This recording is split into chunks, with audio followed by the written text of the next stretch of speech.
सभी शिक्षक साथियों को मेरे तरफ से नमस्कार और मेरे जितने भी छात्र छात्राएं हैं उनको मेरी तरफ से प्यार भरा प्रणाम।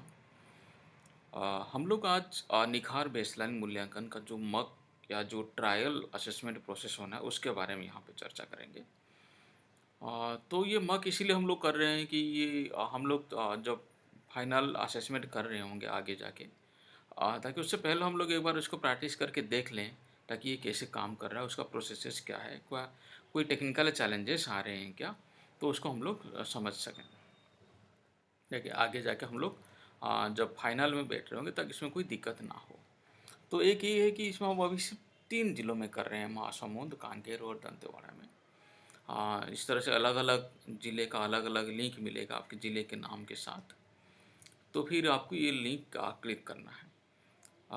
तो 3-4 चीज़ें यहाँ पे हम आपको बता के रख लें, ताकि एक तो ये है कि ये मॉक असेसमेंट है, तो उसी तरह से पूरा का पूरा क्वेश्चंस या उतना नहीं दिखेंगे आपके यहाँ पे। लेकिन हाँ, ज़रूर उसी जो डिज़ाइन, उसी पैटर्न आपके यहाँ से समझ में आ जाएगा।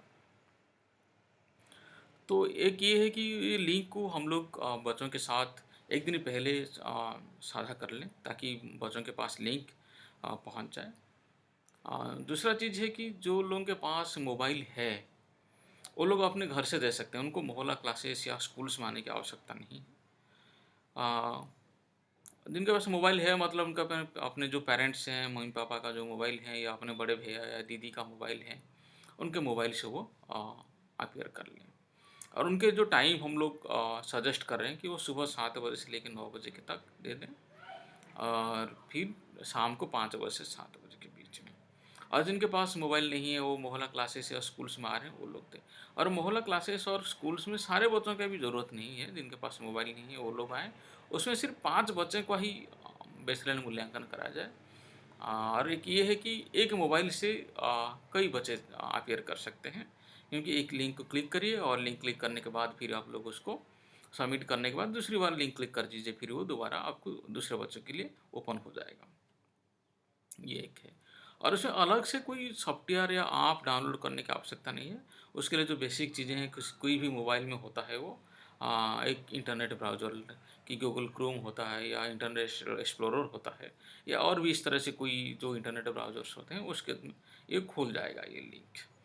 तो अब ये सारी चीज़ें थोड़ा ध्यान रखें और उसके बाद हम लोग अभी देखते हैं कि वो लिंक क्लिक करने के बाद इसको हम लोग कैसे दिखता है वो फॉर्म। तो अभी हम लिंक को क्लिक करने के बाद इस तरह से आपको दिखेगा। तो यहाँ पे कुछ आपके लिए जानकारी है। तो ये 4 स्तर का क्वेश्चन है। पहला, दूसरा और तीसरा, और चौथा स्तर का जो क्वेश्चन है वो कक्षा स्तर का क्वेश्चन्स है। तो ये जो क्वेश्चन पैटर्न है वो मल्टीपल चॉइस क्वेश्चंस हैं। आपको इसमें से कोई एक सही उत्तर आपको सबमिट करना है। और आपको पता नहीं है तो आप लोग उसको नहीं जानता हूँ भी बोल सबमिट कर सकते हैं। तो अभी हम लोग देखते हैं कि आगे हम लोग को जो बेसिक जानकारी है वो कैसे देखना है। तो मैं यहाँ पे एक छात्र का नाम लिखें, आप उसको हिंदी या अंग्रेजी किसी में भी लिख सकते हैं।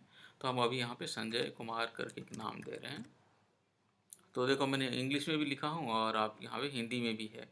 तो आप अगर इंग्लिश देखना चाहते हैं तो इंग्लिश रख सकते हैं या हिंदी में चाहें तो हिंदी में भी रख सकते हैं।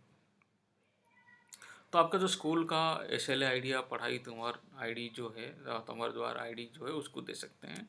अगर आपके पास है तो ठीक है, नहीं है तो फिर आप अपना आगे का जो रोल नंबर है वहाँ पे देखें, छात्र का लिंक जो है वो वहाँ पे लड़का या लड़की है आप दे सकते हैं। अगर आपके पास SLA आईडी या पढ़ाई तुमार आईडी नहीं है तो फिर आप आपका उस क्लास का जो स्कूल का रोल नंबर होता है 21 या 15 या 1, जो भी आप दे सकते हैं, कोई आप एक नंबर दीजिए। आप अपने पापा का नाम या फादर्स नेम यहाँ पे दीजिए, ताकि ये आगे जाके हम लोग उसको जान सकें कि कोई एक स्टूडेंट है जो सेम नाम पे है, ताकि वो अपने जो फादर के नाम से उनको अलग-अलग कर सकते हैं।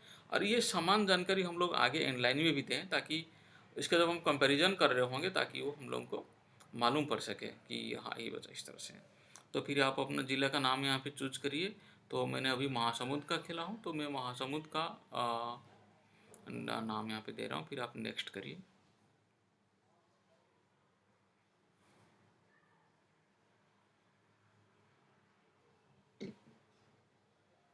तो फिर यहाँ पे कुछ लेवल 1 में कुछ 3 क्वेश्चन्स हैं, आप उसको देख सकते हैं। तो आपको ये आंसर जो आता है ठीक लगता है उसको क्लिक करिए और फिर आगे जाके आप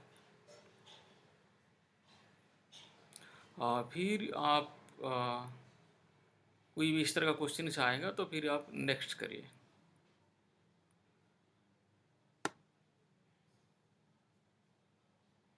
तो आप जब तक इसको क्लिक नहीं करेंगे तब तक आगे नहीं बढ़ पाएंगे। तो फिर आप अपना वो जो आंसर सही आंसर है उसको क्लिक करते जाइए, तो फिर वो आप नेक्स्ट कर सकते हैं।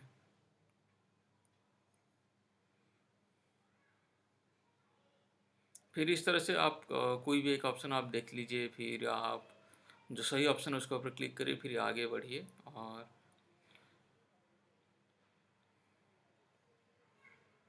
तो मैं आपके लिए यहाँ पे लेवल 1 2 3 का दिखा दिया अभी। तो लेवल 4 में आते आते थोड़े से ट्रिकी होता है चीज़ें, तो उसको ध्यान से देखिए सुनिए ताकि आपकी समझ में आ जाए। ताकि आप यहाँ पे वो पूछ रहे हैं कि आप कौन सा कक्षा के बच्चे हैं। अगर आप छठी में पढ़ रहे हैं तो आप छठी का क्लिक करिए, अगर आप सातवीं का स्टूडेंट हैं तो सातवीं का क्लिक करिए, और आठवीं का है तो आठवीं का क्लिक करिए।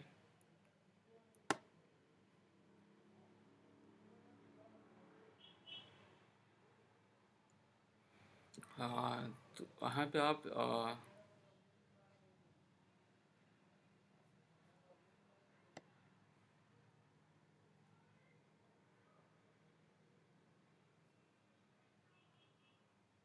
छठवीं का स्टूडेंट है तो छठवीं का दीजिए, और छठवीं का जो क्वेश्चन है उसको अटेम्प्ट करिए। और उस तरह से यहाँ भी आपके चार एक क्वेश्चन होगा, लेकिन आपके फाइनल पेपर जब आएंगे वहाँ पे 5 क्वेश्चन होंगे। यहाँ पे हम तो यहाँ पे एक एग्जाम्पल के लिए और ट्रायल रन है इसलिए एक क्वेश्चन दे रखे हैं, तो हम कोई एक ऑप्शन यहाँ पे ऑप्ट कर रहे हैं और आप सबमिट करिए। अगर आप 9वीं का स्टूडेंट है या 8वीं का स्टूडेंट है तो आप उसी हिसाब से अपना कक्षा चुनिए यहाँ पे जाके, और फिर आप उसे करिए। तो आप जो कक्षा के उसी कक्षा चुनिए और फिर आगे जाके इसको नेक्स्ट बटन जाके देखिए कि आप वहाँ पे जो क्वेश्चन है उसको आप यहाँ पे सबमिट कर दीजिए। तो सबमिट बटन जमा क्लिक करना या प्रेस करना मत भूलिए, नहीं तो फिर वो कोई हमारे पास वो जो आपका जो आंसर है वो रिकॉर्ड नहीं हो पाएगा, दर्ज नहीं हो पाएगा।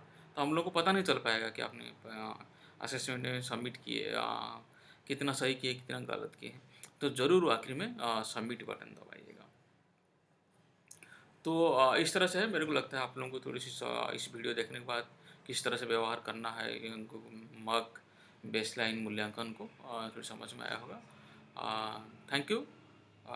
मेरे को लगता है हम यहीं पे क्लोज करते हैं। सबमिट करिएगा।